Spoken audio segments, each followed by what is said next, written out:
E pesado. O mestre, já aconteceu alguma coisa sobrenatural com o senhor nesse tempo como autoridade policial? Alguma ocorrência, alguma coisa sobrenatural? Olha, eu sou um cara que eu durante a minha vida, eu estudei muita coisa que não era da área do direito, tá? Uma das matérias que eu fui estudar, num determinado momento da minha vida, eu fui fazer um curso de meditação transcendental, tá? Isso eu fiz lá na República do Líbano, existe o colégio. Quando eu fiz esse curso de meditação, eu comecei a meditar, e nesse curso me indicaram um curso com o professor Antônio Carlos, que era um curso para você desenvolver a sua capacidade, não é espiritual, como é que chama? A sua capacidade, não é nem sobrenatural, é o seu poder que você pode aumentar de sensibilidade, tá? E eu fui fazer o curso com o professor Carlos. Esse curso era um curso, basicamente, que lidava com o pêndulo. Você conhece essa história do pêndulo? Que sim? Não. Existe um curso que você pode procurar, você vai achar, que é o seguinte. Existe um pêndulo que é uma corrente de prata e embaixo você tem acoplado uma bola de cristal. E aí, esse curso, você, com o poder da mente, você consegue, segurando essa ponta dessa correntinha de prata grudada nessa bolinha aqui, você, com a mente, você consegue fazer essa bola mexer. E eu fiquei muito curioso, fui fazer o curso com o professor Antônio Carlos, e aquela bola, na minha mão, depois de um tempo, começou a pular. A pular. Ué, a pular. Quando você chega nesse estágio, você começa a fazer o seguinte. Eu queria uma resposta para a minha vida, que caísse no sim ou não. Aí eu segurava o pêndulo, eu me concentrava, pedia a resposta, e ali você tinha, se ela fizesse um determinado movimento, seria sim. Se ela fizesse um determinado movimento, seria não. E o gozado é que eu fazia perguntas que eu já sabia a resposta. E o pêndulo acertava todas. O pêndulo acertava todas as respostas. Aí, eu passei algumas pessoas me procuraram e as pessoas me faziam perguntas. Lordelo, eu quero saber se vai acontecer, se vai ou não acontecer isso comigo. Uhum.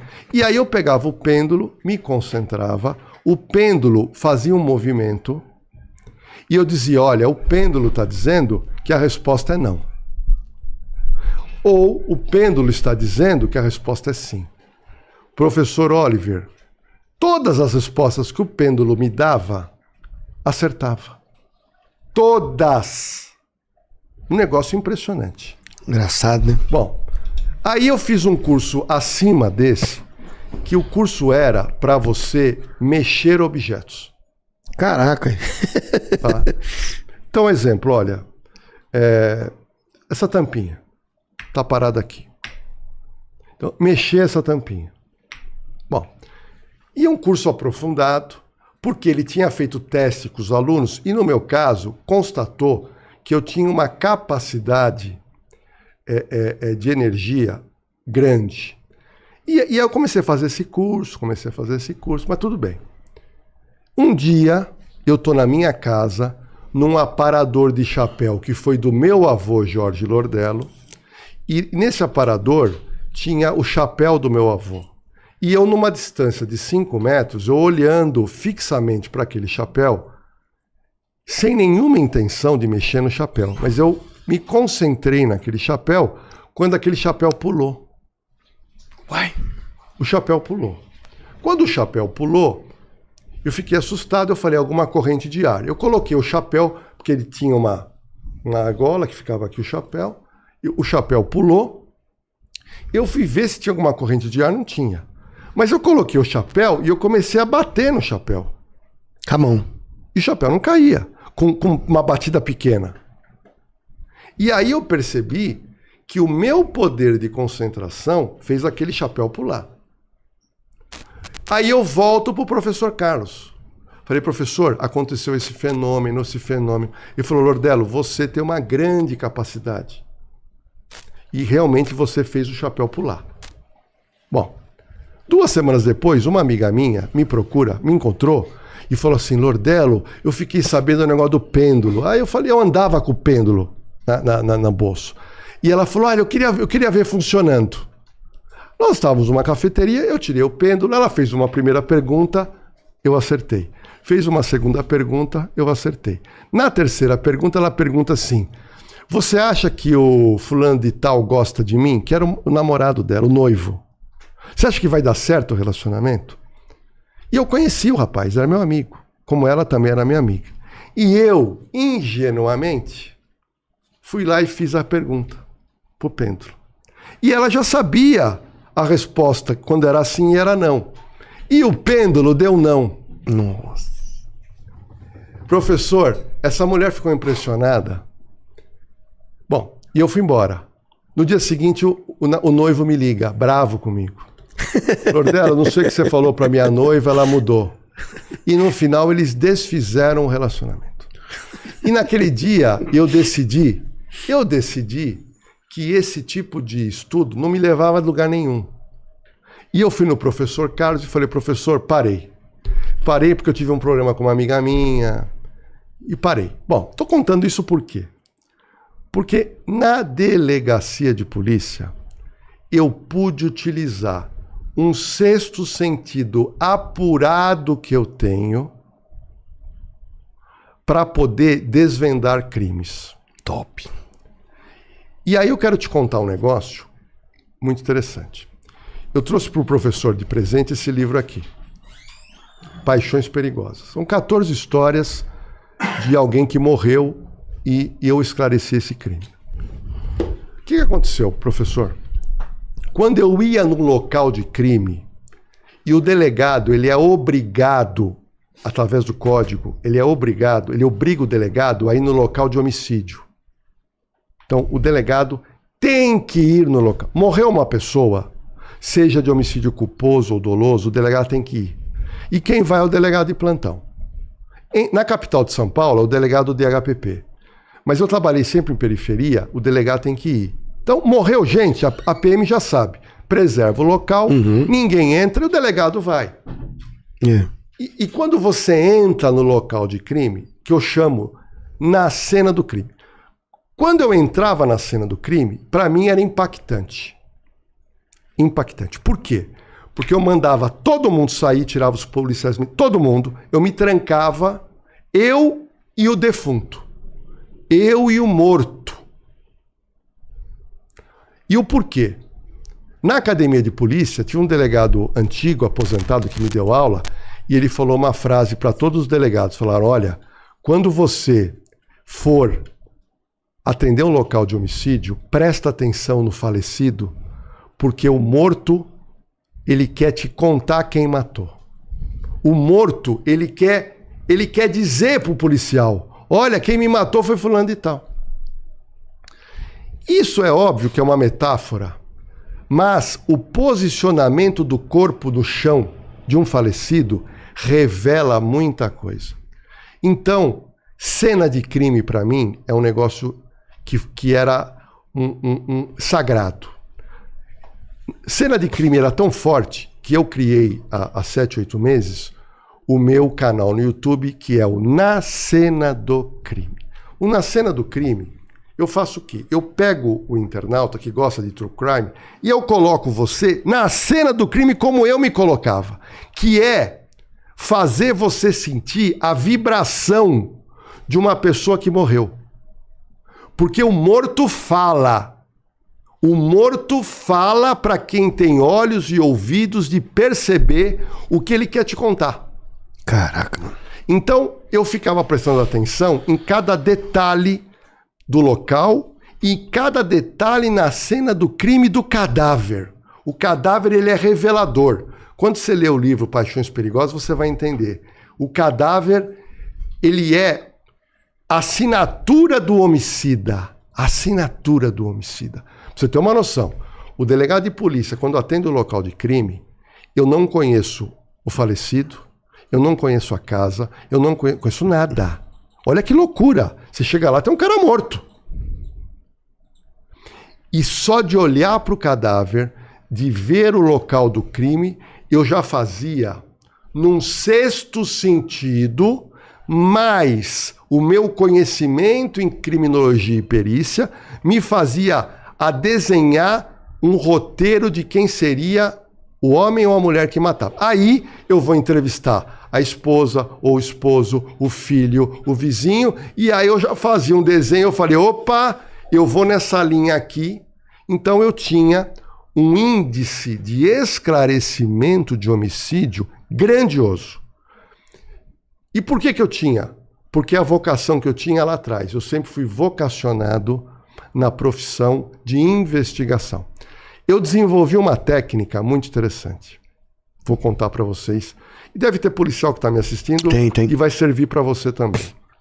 Eu aprendi que local de crime, eu não podia chegar com uma viatura, todo em parafernália, porque você assusta as pessoas.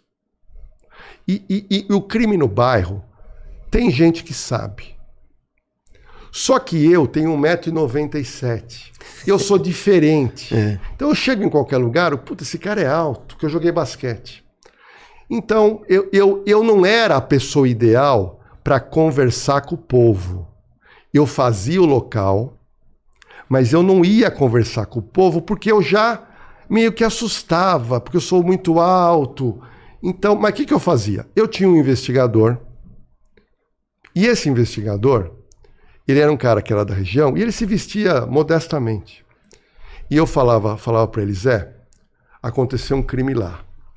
Eu mandava ele na frente, ele descia 600 metros antes da casa, com o carro dele, e ele, todo mal jambrado, com a arma escondida, ele ia andando a pé até o local, ouvindo os buchichos do bairro. Mas é inteligente, hein? Ouvindo os buchichos. Então tinha umas senhoras conversando, ele falava, eu pautei ele, eu falava assim, você pergunta assim, aí parece que morreu uma pessoa, né? Aí a pessoa, parece que morreu o Carlos Eduardo. Ih, esse ele é mulherengo. Era uma informação. Aí ele andava, eu falei, quando você vê um boteco, encosta no boteco. Aí ele encostava no boteco, tomava lá um negócio e ficava ouvindo. Quando ele chegava no local, que eu já estava fazendo o local, Oliver, muitas vezes ele já falava, doutor, foi o Zequinha, foi o fulano de tal. Já sabia quem era. Como é que pode, né? Então, essa técnica que a gente criou, a gente rachou muito crime. Quando o Zé não rachava, e quando eu também tinha uma certa dúvida, aí o que eu fazia? Eu mandava o Zé, que é outra técnica, no velório e no enterro. Então, é uma técnica que a polícia tem que usar, delegados experientes de homicídio usam. Então você manda o investigador ou a investigadora totalmente descaracterizado, ficar o velório inteiro e o enterro inteiro só com o ouvido nas rodinhas. E o ouvido nas rodinhas você vai levar para o delegado uma informação. Eu fiz isso, vou contar para você aqui, em primeira mão, no caso Suzane Richthofen. O caso Suzane Richthofen, eu já era comentarista da Rede TV no programa da Sônia Abrão. E aconteceu, inicialmente, um latrocínio na mansão Richthofen. Então, qual foi a notícia que estourou em São Paulo e depois no Brasil? A mansão Richthofen, o marido e a esposa, deitados na cama, foram mortos a pauladas e subtraíram 6, 7 mil dólares, subtraíram umas porcarias e levaram. E a filha com o irmão tinham ido passear e quando eles voltaram, o casal, os pais foram mortos. Quando eu recebo essa notícia, falei, pera um momentinho, não existe latrocínio dentro de uma mansão de gente que morreu com pauladas. Isso não existe. Não faz sentido. Porque o ladrão, ele quer roubar, ele não quer matar. O ladrão não mataria um casal de idosos que estavam dormindo. Concordo. Não tem cabimento. Isso é latrocínio, concordo. Não tem. E é óbvio que num primeiro momento, mas eu falei pra Sônia, Sônia, isso não é latrocínio. Bom, quando eu percebi que o caso ia pegar, eu, sem gravata, sem nada, fui no velório da Suzane Richthofen. Fui no velório e acompanhei o cortejo. E o que aconteceu? No cortejo, quando eu olho, eu vejo a Suzane Richthofen, que me falaram, essa é a filha. Do lado tinha um senhor alto, careca, de barba ruiva e de gravata. E eu tinha visto a fotografia do pai da Suzane, que era a cara desse homem. Eu falei, deve ser o irmão do pai dela. Do lado dela estava quem? Um garoto de 14 anos. Que era quem que eu descobri? O irmão de Suzane. E no canto estava um jovem de terno e gravata, também ali com uma cara, que era o namorado de Suzane. Então eu estou vendo eles andando, só que eu presto atenção inicialmente na Suzane, que era a filha, e eu vejo uma moça tentando, chorando, mas não derrubando lágrimas. Choro falso. Choro falso.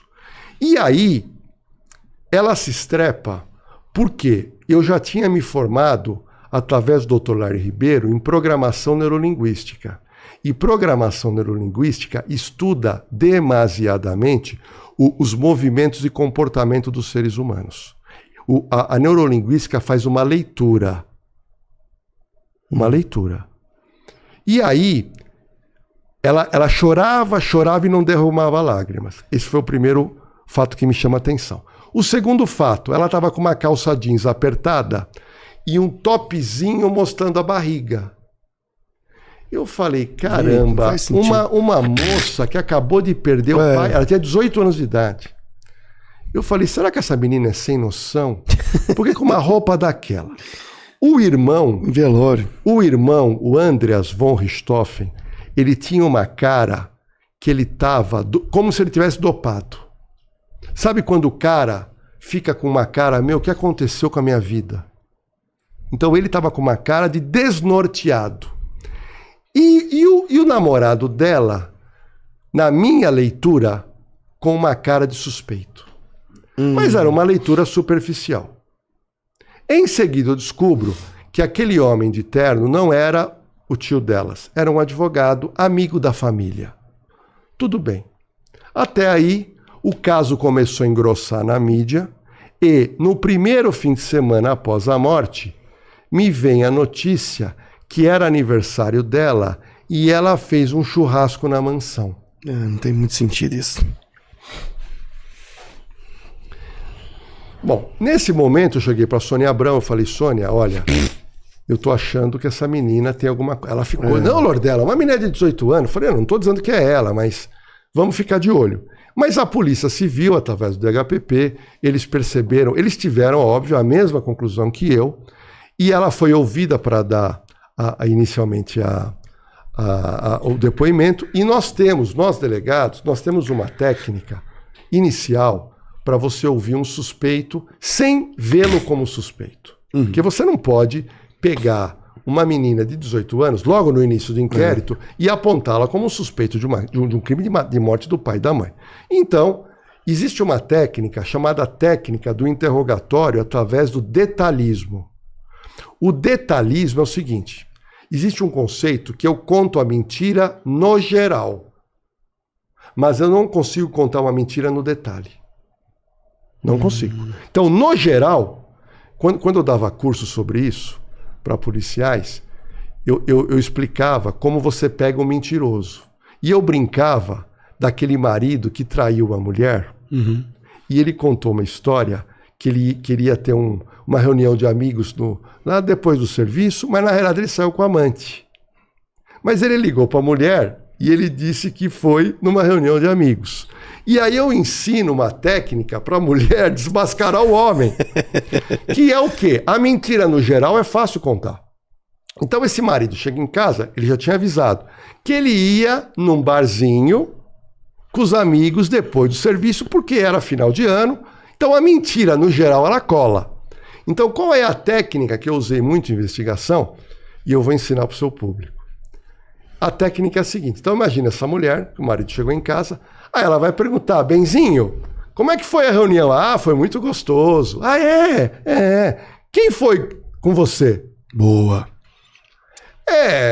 Bom, foi o Joãozinho, foi o Luiz Carlos, Boa. foi o Marcelão, foi o... Ah, que legal, foi esse... Ah, foram, tá. Vocês foram aonde?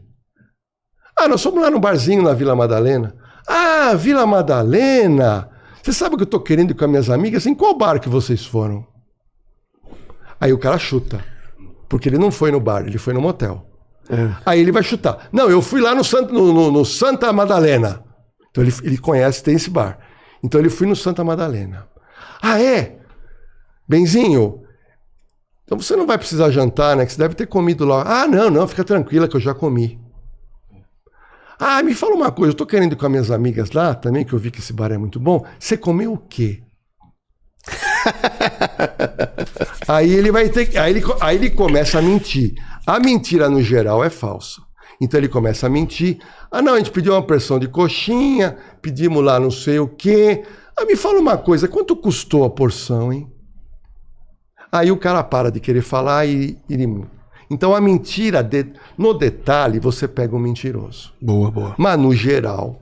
Então, eu aprendi essa técnica e os delegados do DHPP usaram isso com Suzane Richthofen. E logo perceberam que ela mentiu, só que você não pode determinar uma prisão, você tem que ter uma prova substancial para que o juiz mande prender. Claro. E a partir daí o DHPP com tranquilidade levanta as provas, ela foi presa, negando o crime, foi preso o namorado e o irmão do namorado. E no decorrer do processo, como eles são amadores, o crime foi esclarecido com facilidade e todos condenados. Show de bola. Então foi um caso... Então quando você me perguntou do sobrenatural, eu quero te dizer o seguinte, eu uso um pouco da minha experiência, dos meus estudos e mais de um poder de interpretação que a gente pode chamar de sexto sentido, porque o sexto sentido trabalhado, você se torna uma pessoa com poderes sobrenaturais. Show de bola. Tem muita gente que está me assistindo que talvez você tenha esse poder de sexto sentido, mas você, como você não se aprofunda. Vou te dar um exemplo. Na televisão, professor Oliver, eu tive a felicidade de conhecer muita gente. E fiz muitas amizades que são amigos íntimos hoje. Uma das minhas grandes amigas em TV, hoje em dia, é a sensitiva Márcia Fernandes. Uhum. Sei. A Márcia Fernandes, hoje... Famosa demais. É a sensitiva mais... É a sensitiva mais famosa do Brasil. E lá na Sônia Abrão, a Sônia Abrão viu que eu sou muito amigo da Márcia e ela criou um quadro de uma sexta-feira que era eu e a Márcia para falar sobre sobrenatural. E eu era uma escada para a Márcia. Então a Sônia e eu eram escadas para a Márcia Fernandes. E aí, o que aconteceu? Me aprofundei na amizade com a Márcia. E a Márcia, sim, ela é uma sensitiva. Se eu tivesse continuado com esses estudos, eu talvez, não como a Márcia, mas eu teria desenvolvido. Mas a Márcia, só para você ter uma noção, nós estamos aqui no seu podcast. Eu, quando saio com a Márcia Fernandes, às vezes ela olha assim, ela fala, Lordelo, tá vendo aquele homem andando ali? Ela fala assim, tem um defunto grudado na perna esquerda dele. Uai. Ela vê. Caraca. Ela vê. Às vezes ela vê uma pessoa andando, ela fala, olha, tem um defunto grudado aqui no ombro direito daquela pessoa. Mas ela fala do nada, tá? Ela vê. Pra ela é normal, né? Pra ela é normal, mas é fruto de uma sensibilidade. Mas o que eu quero te dizer, e eu como professor Oliver, a gente gosta de estudar. E tudo que você estuda, você fica bom. Então, volto a repetir, você que está assistindo aqui o podcast, e você tem esse perfil e quer ser um funcionário público, quer entrar para a polícia, quando tem essa vocação, você precisa de um curso preparatório. E não estou querendo aqui puxar a sardinha para o professor Oliver, mas eu pude sentir em você, eu via nos seus vídeos, a paixão que você tem por estudar e a paixão que você tem, que é a paixão que eu tenho em dar aula. Então isso é encantador em professores que têm essa vocação. E quando a gente vê um aluno passar, é muito prazeroso. Aqueles 2 professores, né, que o senhor falou que são mestres e te ajudaram demais, né? São os 2 professores que eu acompanho desde pequeno. O Damásio e o LFG, né? Sim.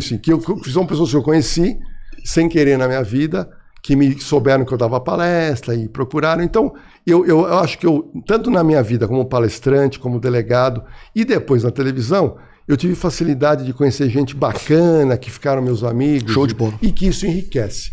E, como eu disse no começo, eu já gostava do seu trabalho e hoje eu estou aqui. Participando com a gente. Em Minas Gerais. Foi lá em casa, conheci foi muito minha legal. família. Mestre, antes de eu passar para as pautas, sim,